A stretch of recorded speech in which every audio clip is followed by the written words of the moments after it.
I could probably count on one hand the amount of times that I was like genuinely happy, I think. Do you think Mhm. psilocybin can help people with this, like really get them off their antidepressants? Absolutely. Absolutely. It's probably one of the main cases for psilocybin. I really do believe is in this microdosing. I really do believe that like psilocybin in microdosing form could be one of the big answers to us sort of solving one of these problems for sure in regards to mental health and also, anxiety, depression related issues. You are the medicine, and the medicine is a tool that you're going to use to help you keep moving on your path on the real ceremony, which is life. Hello, and thanks for tuning into Power Perspectives, People, Passion, Purpose. I'm your host, Shannon, and today I am joined by an intriguing plant medicine facilitator and spiritual guide. He works in ceremony with Mother Ayahuasca, Habe, Bufo Alvirus, that's the toad of 5-MeO-DMT, and what we'll mostly be discussing for Much Love March, psilocybin mushrooms. Thank you so much for joining me, Jarrod Allen. Thank you, Shannon. Thank you for having me. I really appreciate it. Yeah, for sure. You have a very interesting and intriguing life. Can you share, your powerful perspective about how you got to be, just uh, in Brisbane trying to escape and now you're facilitating plant medicine ceremonies? Yeah. I first worked with ayahuasca in Australia in 2018. I was lucky enough to find through some friends, a very, very good indigenous shaman who'd come over from Peru, and I did it over a weekend. I think sort of what led me to work with ayahuasca, I was at a point in my life where, sort of to briefly touch on it, where I'd achieved a lot on the external level. I had a very good job.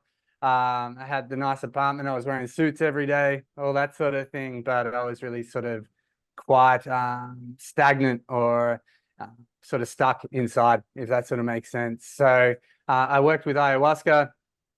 This was a big turning point for me in regards to sort of stepping into my own truth of what was sort of okay and what wasn't okay in my life. So then over the next sort of 20 months or so, I put a plan into place to go to the next step. I didn't know where I was going to end up or what was going to happen exactly, but I knew that I wanted to leave Australia and try and figure out a better way to live.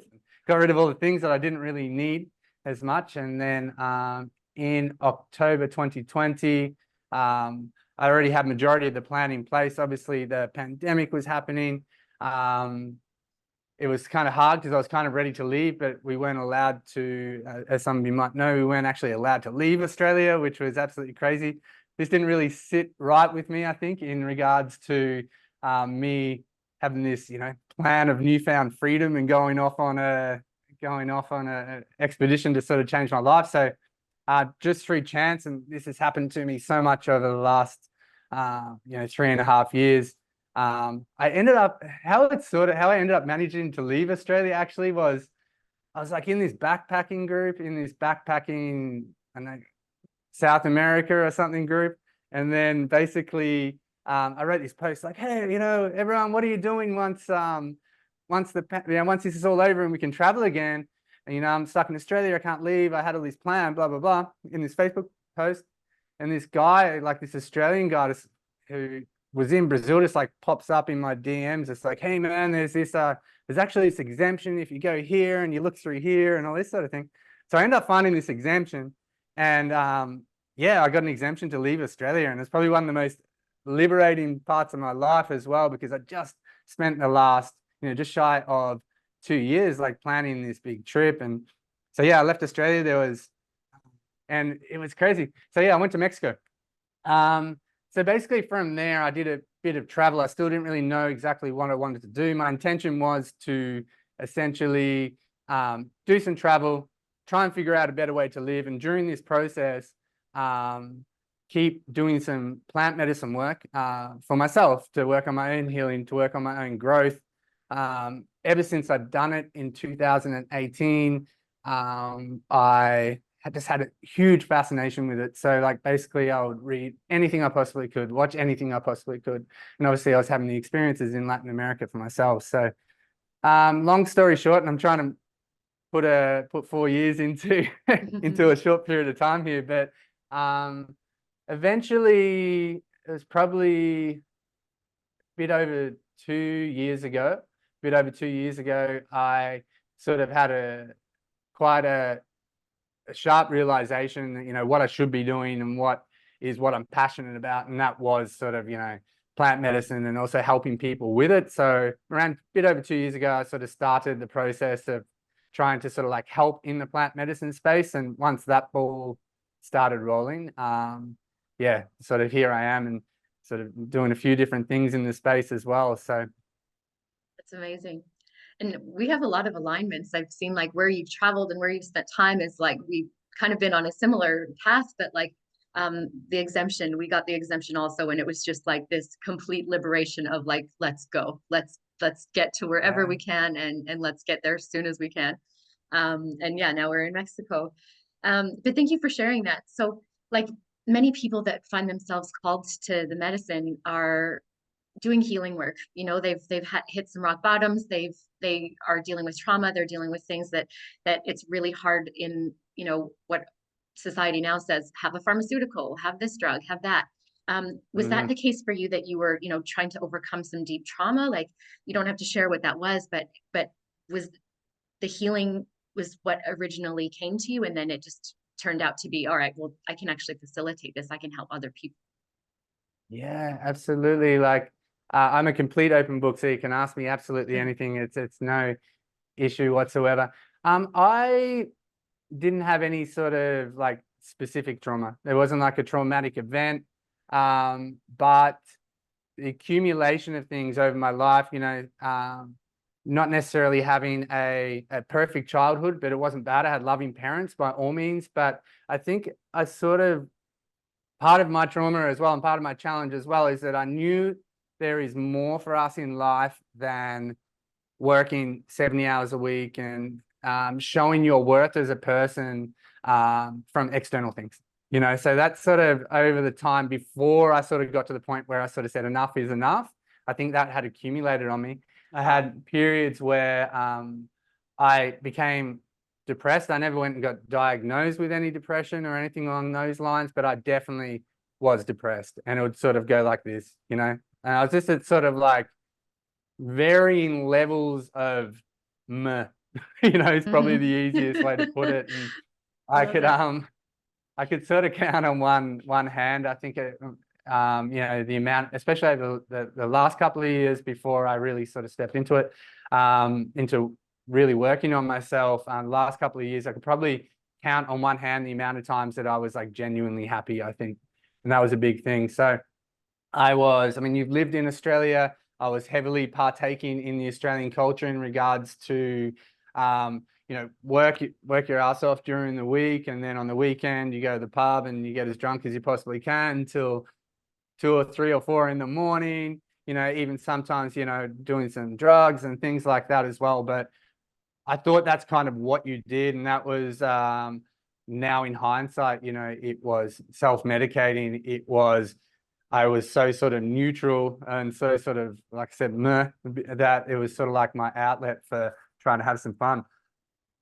That sort of looking at it from a societal standpoint would probably be a kind of rock bottom. But like I said before, I was doing very good on the external, but on the internal, I wasn't doing so good, if that makes sense. And I wasn't so happy. So I think, like, looking back, that the necessarily, like, and this is a beautiful thing, and I'd really do encourage anyone who is sort of on their journey. It's like, to me now, looking back at that point, it was actually an ascension, and it was just at the point of when I couldn't stop lying. I needed to stop lying to myself, and therefore I needed to shed an old way of thinking, an old way of feeling, to be able to move to the next step, to be able to, for my life, to be able to facilitate that sort of growth. So.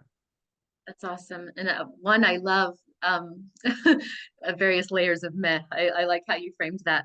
And I also think like a lot of people are depressed, and it's not because it's mostly because of society. We live in a sick world, and we're trying to be happy and try to be something that we're not, and try to be skinnier and be prettier and be stronger and faster and better. And then we get depressed because we can't be something that we're not, you know. So I love that you said, you know, trying to just get out of what that looks like for most people. And now I couldn't agree more with what you're saying, though, you know, like I couldn't agree more with what you're saying. Like, in a lot of the A lot of the pain people carry, a lot of the challenges that people carry, I do believe a huge amount of that comes from that external pressure and comes from that misalignment, like you're saying. Yeah. Absolutely. And also, I mean, so for many people, when they do come to a ceremony, they might sit with something. You know, I was talking to another guest, and he'd been in over 1,000 ceremonies, and he was actually talking a lot about suicide. That was with Amanita. But for you, how did you go from, okay, I'm going to be in the ceremony, to actually facilitate it? How did that process look for you? Because that's very interesting, and I can just feel like you're an old soul. Like, it doesn't speak Yeah. to everyone the same. To facilitate it is a whole other ballgame. Yeah, it's really weird for me. Like, it was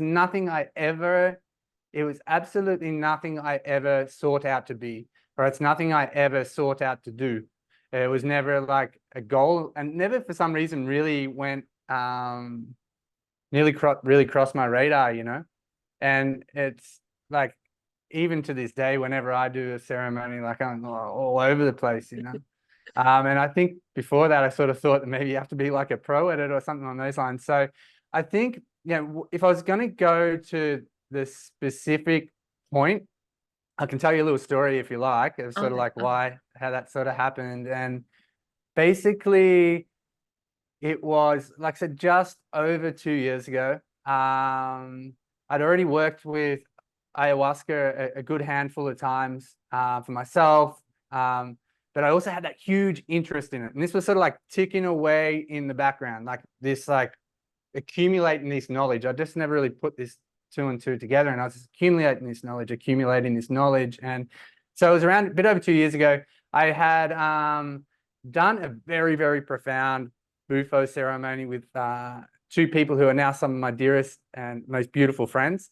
I did that in Mahahual in the bottom part of Mexico. Very profound. And I let go of like a whole heap of pain, right? And let go of a whole heap of just negative stuff that just didn't need to be there. And then that's sort of like the brief story of the ceremony. But anyway, it came to the point where I needed to leave where I was staying down there. I was staying in Mahahual for about 3 months. And then these friends who I'd made through this ceremony, well, they came as facilitators. They became my friends. They invited me to go to Sonora, to the desert, you know, the heartland of Bufo Alvirus. It's in an area called Punta Checa. It's where the Siri people are. And I went to this like encampment. So it was like the easiest way to put it. I wouldn't say it's a festival, but it's like there's like, when I went there, it was like 130 people, mainly Mexicans from all over the place. And I was lucky enough to go there and be part of this encampment where they sort of just do different plant medicines. They do like meditation, breath work, dancing. They have like a little like music night and all this sort of thing. So going there, it was probably the first time that I had seen genuinely, even though I'd done ceremonies, they were kind of different. You go in, do the ceremony for a week, or the retreat for a week or whatever. It was the first time I really, really saw what community should look like, what a healing community should look like, what nurturing each other looked like, you know, where the person who was having the toughest time was the person who was, you know, surrounded the most and who was cared for the most, you know. And it was very, very beautiful. So I go to do this my Bufo ceremony again, and this one was like on the beach in Sonora, and it's sort of like, I think it was like 4 or 5 people go each time, and they got facilitators like serving them and stuff. And but then you've got like 30 or 40 people sort of sitting around, just like holding space, just sort of creating the energy that is conducive for this healing, that is conducive for this growth. And I'm watching this, and just by chance, I end up being like one of the very last people. And I'm there for like 6 hours. I'm getting sunburned, all sorts of stuff. But I'm just sitting there and I'm watching this. I'm sort of helping the tiniest bit, sort of holding up sort of, you know, cloths and stuff so that people didn't get sun in their eyes. And, you know, I was crying, watching people just come in. I've always been like really sensitive and been able to observe people really well. So I'd see them come in with this tension and then do these ceremonies in this space that is really conducive to this healing and growth, and then just release it. And it was the most beautiful thing I'd ever watched.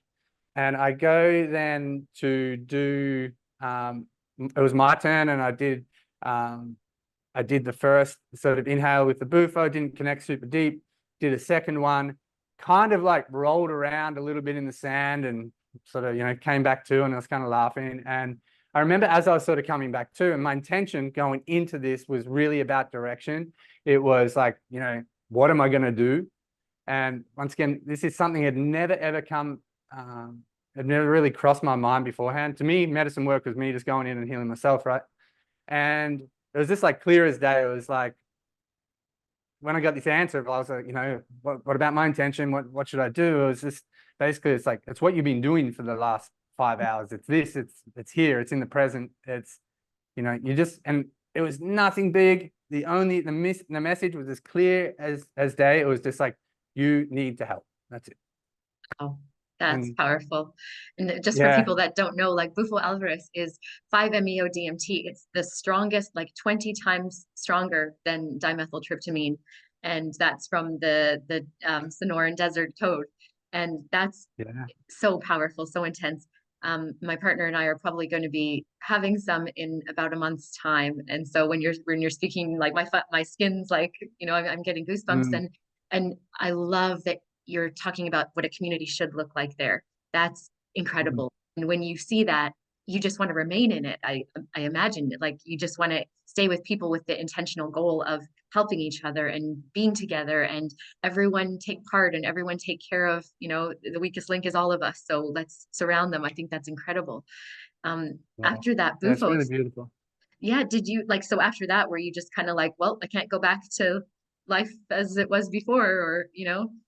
Well, I kind of knew that I wasn't going to anyway, but I think that was more the definitive point of me sort of going, okay, well, you need to do more in this space. And like, I literally, my visa was up in Mexico for that period of time, because you'd be the same. Obviously, you can get up to 180 days per year.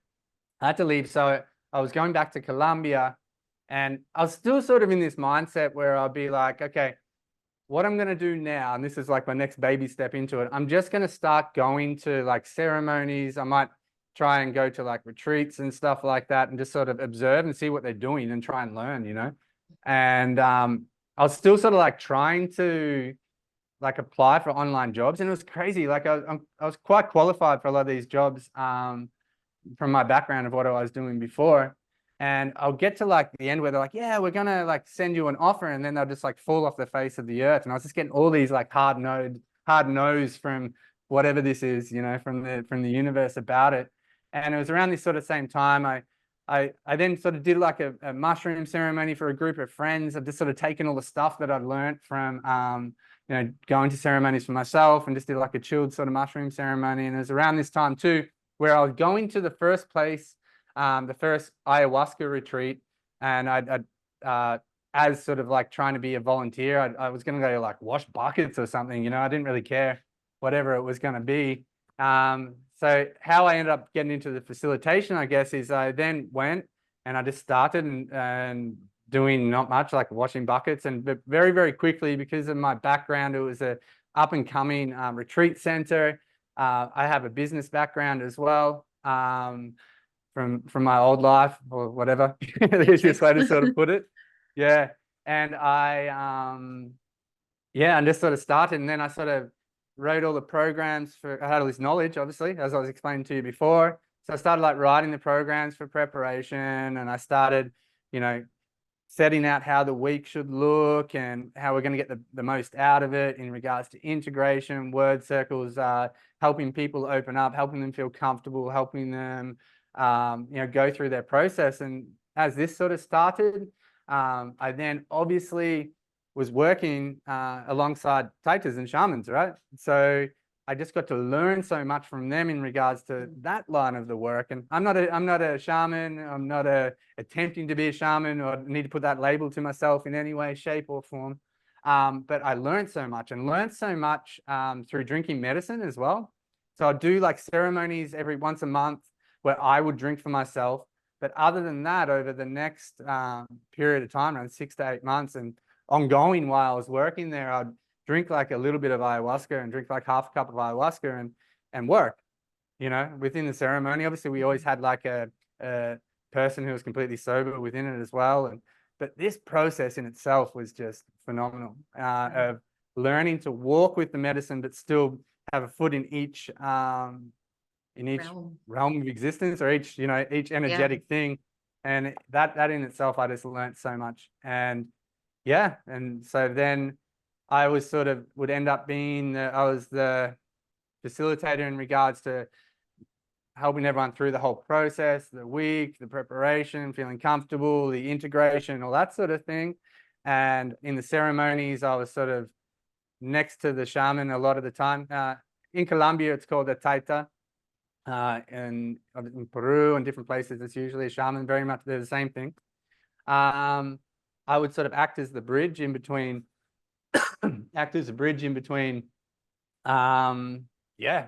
everything that I was learning through these circles and helping people, and then I'd sort of relay that back to the shaman and back and forth. So yeah, and that's sort of how it came to be. And it's as it all started to unfold as well, it just really, it was a knowing, and like I said, I never really intended to be there, but it was just a knowing that like that is what I need to do. And I'll get a lot of really positive feedback and about the work I was doing. And it's also like the other way I look at it within the space, like the medicine space, there's the tradition, there's thousands of years. But in regards to this sort of new approach where the world is starting to go like, this is the Western world at least is sort of starting to go like, this is a solution. There's still a lot of room for growth, and there's still a lot of room for making spaces safer, making sure that the programs and the things that we have in place are actually translatable to people's everyday lives as well. So it's that's one of the big things I am always really sort of working on as well. Oh, that's awesome. And you have the energy of a person that you want to be around when you're having this like life-altering, life-changing, explosive, incredible experience. Like you have that energy of like, I'm safe. I can just do the work that I need to do, and it's not for everybody, so you have it. Mm-hmm. It exudes out of you. Well, just about. So psilocybin, and that's how you said you were facilitating that ceremony. So in a psilocybin ceremony, what can people expect to experience when they come to one of those? Mm-hmm. I guess the beauty with psilocybin is that it is quite flexible in the sense that it is a medicine that you can kind of choose your dose to a degree. And if you kind of have done it before, you're going to get an idea of how deep you go to a degree. So it does give you the ability to be able to, I guess, do your own ceremonies or your own sessions. On the other hand, there's the ability there to go really deep in one-on-one sessions, and then you can do it in a group ceremony as well. Okay, so which I'm sure everyone knows. But I guess, like for instance, if I was going to do I might do this in two parts. If I was going to facilitate for someone in either a one-on-one ceremony or a group ceremony of, let's say, for instance, 15 people. The big thing I really try and do to begin with is really start the process well and truly before they actually get to the ceremony. So that is a process of understanding either the individual or the group. So that's through conversation, really understanding what they want to work on, for instance, and really start to try and help the people bring that up within themselves. Intention is super, super important whenever we're doing any work with any plant medicine or any healing modality. I think, intention, even going into a breathwork session or going into a meditation session, is just as important. So basically, I'll always work on helping them bring that intention to the surface, so they really know what they're working on. There's also, like, I will also check with people, obviously, to see that they're 100% suitable physically, which psilocybin is very, very safe, which is good. So most people can participate. Ayahuasca, obviously, and Bufo 5-MeO-DMT has a little bit higher risk factors with some physical stuff and medications, etc. But psilocybin is very, very flexible in that regard. But I always like to know that people if they've got any conditions in regards to pre-existing health conditions, any pre-existing mental challenges, or whatever it might be. Through that process as well, then sort of get into the ceremony. The ceremony, and this can apply to just like doing it on your own as well, I guess, is that when it comes to the ceremony, the really important things for me are that the space is really conducive for people to feel safe. The space is very conducive for people to be able to go deep, go as deep as they want to in regards to their intention and the things that they've worked on prior. That can include, making sure that the music is right, making sure that there is some guidelines in the group, for instance, where everyone's kind of on the same page. I don't know, I'm sure maybe you've been in experiences before where you're really deep in something and then someone's over here having a party or something like that. It makes it hard. So if we have some guidelines in regards to the ceremony and everyone's sort of on the same page in regards to that, knowing that talking, big conversations, that's for later, when we're not in ceremony, and really coming into the ceremony with a lot of respect for themselves, a lot of respect for the ceremony, and also a lot of respect for each other. So there's a bit of education based around that. During the ceremony, like I said, just making sure that the energy within the ceremony is conducive to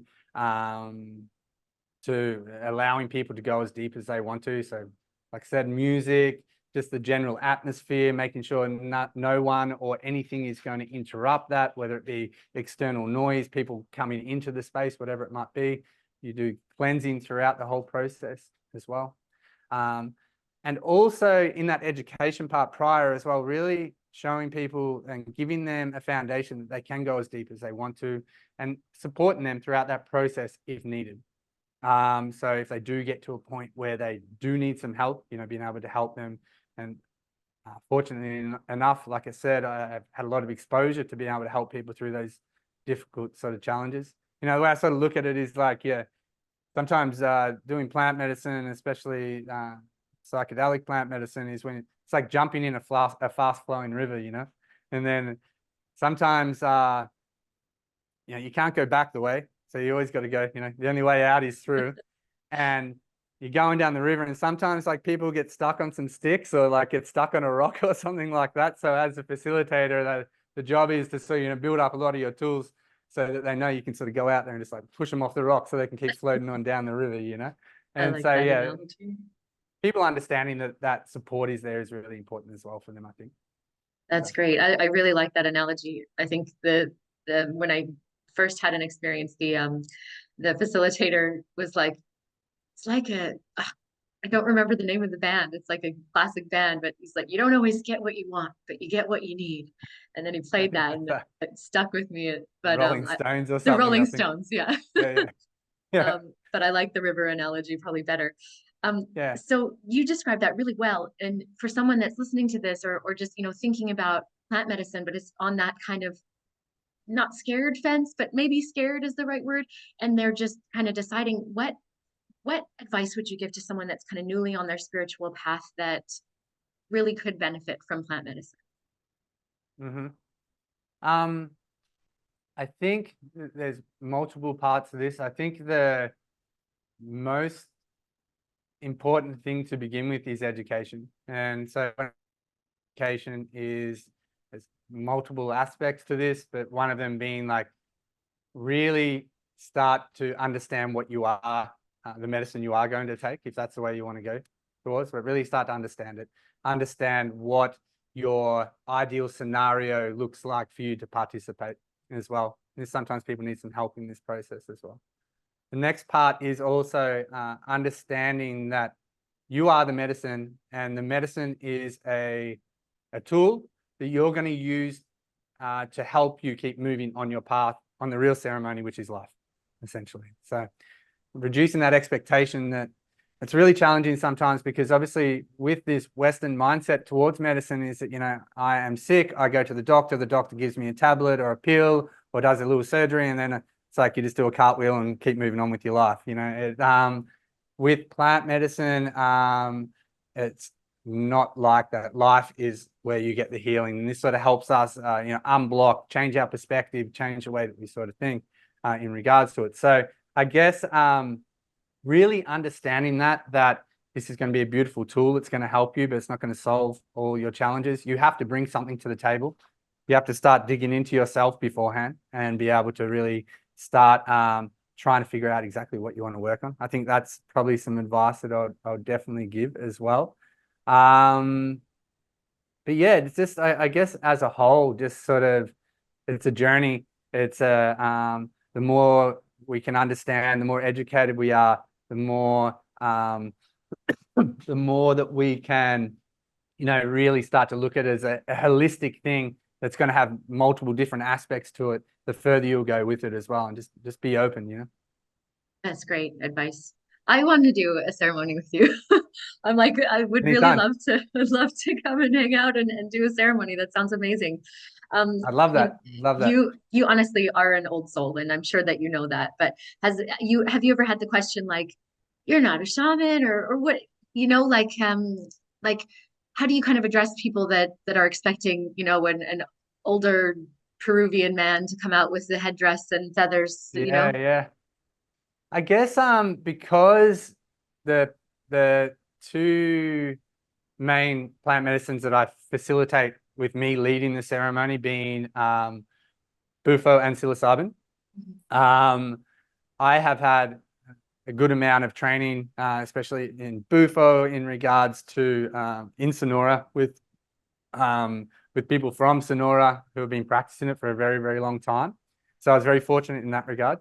Psilocybin as well, like, because I had so much exposure in regards to ayahuasca ceremonies that they're it's not the one is more than the other, but it's relatively easy isn't the right word, but it's kind of chill facilitating a psilocybin ceremony comparatively to ayahuasca ceremony. So when it comes to ayahuasca, and this is something I always tell people, I don't serve ayahuasca and I have no intentions unless for some reason that's what happens, but it's not a goal of mine to be a shaman in an ayahuasca ceremony or anything on those lines. Who knows? Like I also never thought I'd be here from where I was in 2018. So who knows in the future? But I always work with the ayahuasca work anyway. I always work with an indigenous shaman that has a lot of experience, sometimes 4, 5, 6 generations of energy line of knowledge that is passing through them that they bring to the ceremony. So I've never really encountered it too much because of, like I said, I'm not sort of serving ayahuasca, but in what I generally find, the people who want to work with me are people who are coming to me. So it's I'm not really out there trying. I don't feel like I have to really prove myself to anyone. So it's sort of like people are coming to me, and I'm not sort of like advertising all over the place. So yeah, it's interesting. I don't know. I've never had that as a challenge That's awesome. at all. That's awesome. I think the universe provides exactly what you need and what you are, and it comes to you. That's awesome. I'm kind of wrapping up, but like, what do you wish more people knew about the work that you do? And the reason why I do this and the reason why I'm so passionate about it is because it works. It's like, it's a holistic thing. Plant medicine's super important, beautiful, valuable tool, which I devote a huge amount of my time to. That sort of bigger picture thing, I think, is the big message for me, by all means. Powerful words. It's a lifestyle, and once it's in you, I think you're never the same. That's brilliant. Do you have like a favorite quote or book or like an ideology that's really helped you on your path? I really do love Eckhart Tolle. I think he's got a couple of really great books which really do help us understand ourselves and the collective and energy and how pain stores in our body and how pain stores in the collective as well. So I really do like him. But if I was to look at like ideology, it'd probably be kind of what I was talking about before, is like everything's here. Everything is in the present moment. Everything's about connection in multiple different ways. That's kind of the way I sort of look at it in my perception. With quotes, I guess, like these are sort of ayahuasca based ones, obviously the only way out is through. You don't get what you want, you get what you need. And also a bit of a joke one, if you've ever done an ayahuasca ceremony, is that white pants are a brave choice. Why did they ask you to wear white pants? I don't know. It's a brave choice in an ayahuasca ceremony, if you ask me. Like spore ceremonies was like wear white pants. Like, oh, I don't know, that's gambling, but let's do it. Yeah, yeah. I'll tell you one thing. I've seen over close to 1,000 people come through the retreat center that I've been working in Colombia, and you're still going to have a very deep experience if you're not wearing white pants. I can show you. I believe you. I believe you. Awesome. Jarrod, where can people find you? How can people work with you? Yeah, so I'm working on a couple of different things at the moment. I have a Facebook page that's based out of Australia. That's how you and I connected, That's actually, right. which is heavily education based around helping people in Australia understand the work with ayahuasca. I do like one-on-one meetings with people, so I can send you like my Calendly information as well, which a Awesome. lot of that's based around like really helping people get to the point of ceremony. I'm working on another project which I'm super excited about as well, which is called the Conscious Collaboration, which is heavily based like content, this sort of thing as well, but also really helping educate people as well. So that's coming up very soon. I'll send you all the information. Maybe we can drop it like That'd in be the great. I'll put comment a link stuff. in the video for sure. And then like in regards to ceremony work, etc., it's kind of I'm moving around a little bit at the moment, but I do have some stuff in the pipeline in regards to ceremonies that are upcoming, which I'm organizing with shamans, taitas, and also the stuff that I'm doing with mushrooms and bufo. I'm just in the moments of sort of working that out exactly when that is and what that sort of looks like. So Awesome. Jarrod, you are an empowering educator and healer. I can feel your vibe across the continent here. So I really want to thank you for your time today. I really appreciate it. and thank you so much as well, Shannon. I really love what you're doing and your mission within all this as well. Like it's really beautiful. And thank you so much for reaching out.